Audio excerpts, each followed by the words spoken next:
मैं ज्योतिर्विद डॉक्टर गजेंद्राचार्य, प्रकाशक विशाल ज्योतिष कार्यालय 2037/3 बोध गया मठ बैजनाथा कमच्छा वाराणसी से यूट्यूब चैनल के माध्यम से अपने सभी सब्सक्राइबर लोग के लिए तथा संपूर्ण देशवासियों को ज्योतिष शास्त्र का विशेष ज्ञान प्राप्ति हेतु अपनी 25 रचनाओं में यह स्वर्णिम रचना बृहद ज्योतिष रहस्य है, जो कि 5151 पृष्ठों में शुद्ध हिंदी भाषा में 5 खंडों में विभक्त है।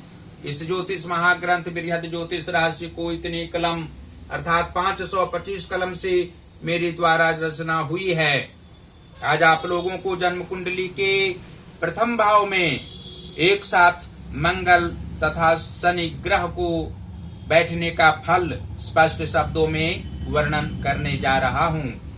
जन्म कुंडली के प्रथम भाव में मंगल एवं शनि के मेल से जातक को शारीरिक तथा मानसिक कष्ट ज्यादा जीवन के उत्तरार्ध भाग में भी हो सकते हैं। संघर्षमय जीवन जातक का अवश्य रहता है। अन्य प्रकार की सांसारिक परेशानियों से इन्हें गुजरनी पड़ती है।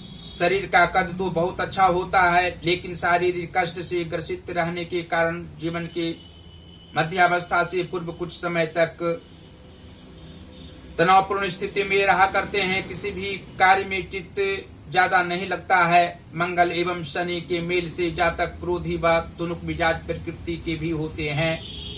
एक स्थान पर काम करना इनको पसंद नहीं रहता और अन्याय कभी शत्रुओं या मित्रों के बीच में बर्दाश्त नहीं ये जातक करते हैं। कुंडली के लग्न स्थान यानी प्रथम भाव में मंगल एवं शनि के मेल से अन्य किसी भी ग्रहों की दृष्टि शुभ व अनुकूल नहीं हो सकती। चाहे पंचम भाव का सूर्य हो अथवा 7वें भाव का शुक्र या एकादश भाव की बृहस्पति या चाहे 10th भाव का बुध, ये सब ग्रहों का प्रभाव लग्न में स्थित मंगल एवं शनि पर ज्यादा नहीं पड़ते और सहायक सिद्ध भी नहीं हो सकते हैं। यदि जातक मंगल का व्रत रखे और शनि की शांति का उपाय करे तो आनंद सूचक समय उसके जीवन में प्राप्त हो सकता है। अपने लोग सहयोग उसे प्रदान कर सकते हैं और यह भी स्पष्ट शब्दों में हम कह सकते हैं कि जन्म कुंडली के लाभ भाव के स्वामी शनि ग्रह हों तथा विद्या व संतान भाव के स्वामी सूर्य ग्रह हों तो प्रथम भाव स्थित मंगल एवं शनि के प्रभाव से जातक संघर्ष करने से भी पीछे नहीं हटने वाले होते हैं। तेज मस्तिष्क के होने के साथ साथ हृदय भी इनका विशाल हो सकता है। सामाजिक एवं व्यक्तिगत क्षेत्र में भी प्रतिष्ठा प्राप्त करने की इच्छा वाले होते हैं।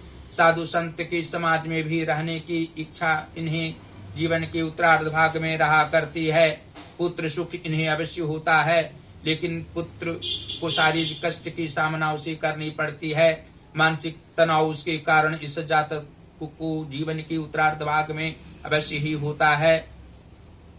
और जन्म कुंडली के कर्म भाव के स्वामी शनि ग्रह हों तथा मातृ भाव के स्वामी चंद्रमा हों तो प्रथम भाव अर्थात लग्न भाव स्थित मंगल एवं शनि के प्रभाव से जातक का कर्म क्षेत्र जन्म स्थान से ज्यादा दूरी पर नहीं होता है।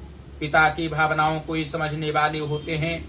पिता के कर्म से ये प्रसन्न भी रहा करते हैं। धनोपार्जन भी इनके पिता कम नहीं करने वाले होते हैं। साथ ही संघर्ष करने वाले होते हैं। पिता को प्रेरणा ये जातक मान सकते हैं।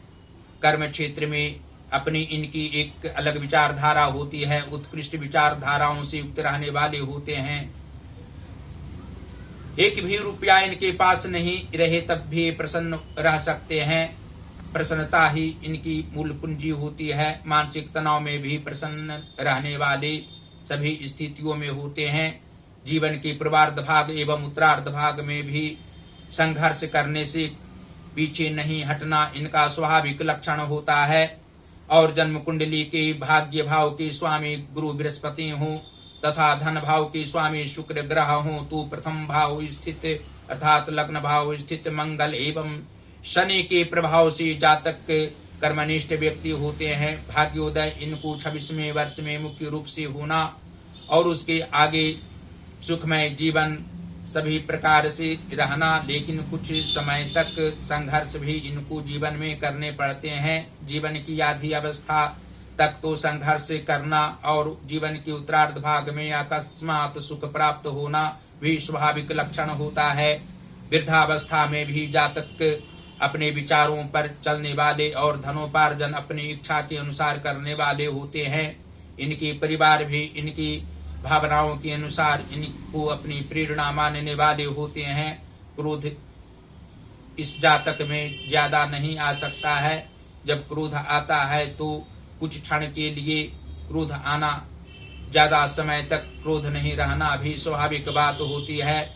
धन का अभाव इनको नहीं रहता है। जिस रूप में धनोपार्जन करते हैं उस रूप में धन का व्यय भी होता है। धन का अपव्यय ये जानबूझ कर करने वाले नहीं होते हैं।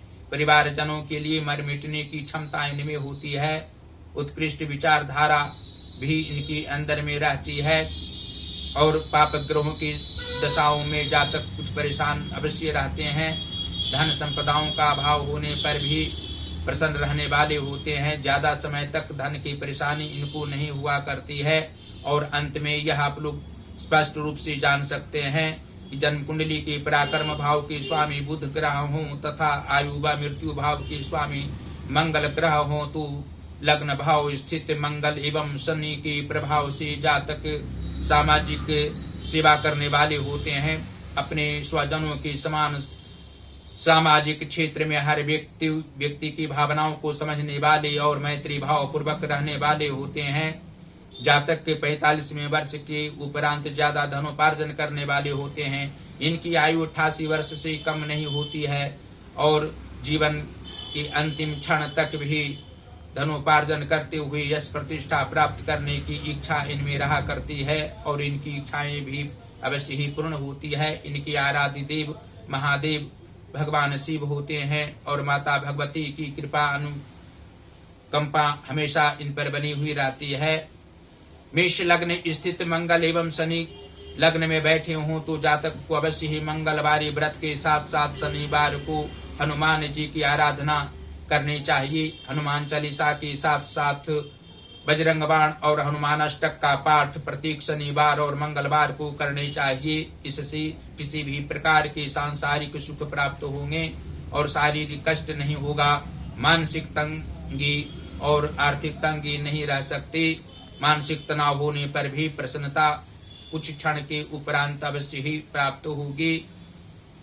और अंत में फिर यहाँ आप लोगों को बता सकते हैं कि जन्म कुंडली की नीच भावों में यदि शुभ ग्रह बैठे हों, उच्च भावों में पाप ग्रह बैठे हों तो प्रथम भाव स्थित मंगल तथा शनि के प्रभाव से जातक को किसी भी प्रकार के शारीरिक कष्ट की सामना न करने पड़े, मानसिक तनाव नहीं हो, आर्थिक तंगी नहीं हो, इसके लिए अवश्य ही भगवान शिव की आराधना जातक को करनी चाहिए। बजरंग बली की आराधना करना तो श्रेष्ठकर हर प्रकार से रहेगा। सभी अवस्थाओं में हनुमान जी की आराधना जातक को करनी चाहिए। प्रत्येक मंगलवार को हनुमान जी के मंदिर में जाकर हनुमान चालीसा और बजरंग बाण का पाठ मुख्य रूप से करने से मानसिक कष्ट नहीं होगा, शारीरिक कष्ट की सामना कभी भी नहीं करनी पड़ेगी और परिवार में अवश्य ही सुख शांति सभी प्रकार से हर्षोत्साह पूर्वक जीवन यापन करते रहेंगे।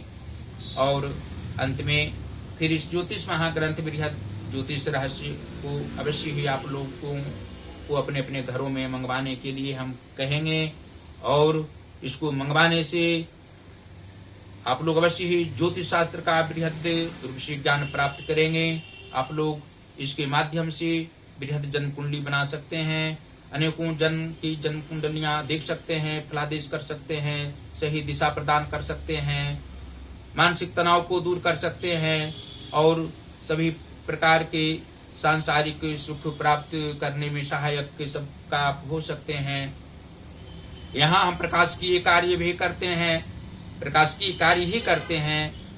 हिंदी का पुस्तक प्रकाशित करा सकते हैं, संस्कृत का पुस्तक और इंग्लिश का भी बुक प्रकाशित करा सकते हैं। हमसे सीधा आप लोग संपर्क करें। पहला संपर्क करने का नंबर है जो मेरा व्हाट्सएप नंबर है 94512287 और 47। दूसरा नंबर है जो मेरा पेटीएम नंबर है 88407617 और 92। देवादिदेव महादेव की असीम कृपा आप लोगों पर बनी हुई रहे। साथ ही बजरंग बली की कृपा बरसती हुई रहे। संकट मोचन की कृपा आप लोगों पर बनी हुई रहेगी तो अवश्य ही सभी संकट दूर होते रहेंगे। आप लोग सदैव स्वस्थ रहेंगे, प्रसन्न रहेंगे और अपने परिवार परिजनों के साथ सुखमय जीवन व्यतीत करते रहेंगे। तो हमारी सभी रचनाओं को, जो मेरी सभी 25-26 रचनाएं हैं, सभी रचनाओं का अध्ययन, हमारी रचनाओं को अपने अपने घरों में मंगवाकर, अपने विद्यालय विश्वविद्यालयों में, पुस्तकालयों में मंगवाकर अध्ययन करेंगे तो हमको आत्मिक खुशी होगी। जो हमारा ज्योतिष महाज्ञान चैनल है उसको अवश्य ही आप लोग सब्सक्राइब करें, घंटे का बटन दबाना भी कदापि ना भूलें, हमारी वीडियो को शेयर करते रहें, लाइक करते रहें। भगवान श्री काशी विश्वनाथ जी आप लोगों पर सदैव अपनी कृपा बरसाते रहें। आप लोग सदैव प्रसन्न चित्त परिवारजनों के साथ रहें और हमारी सभी रचनाओं का अध्ययन, इस बृहद ज्योतिष राशि के अलावा अन्य सभी रचनाओं का अध्ययन करते रहें। धन्यवाद।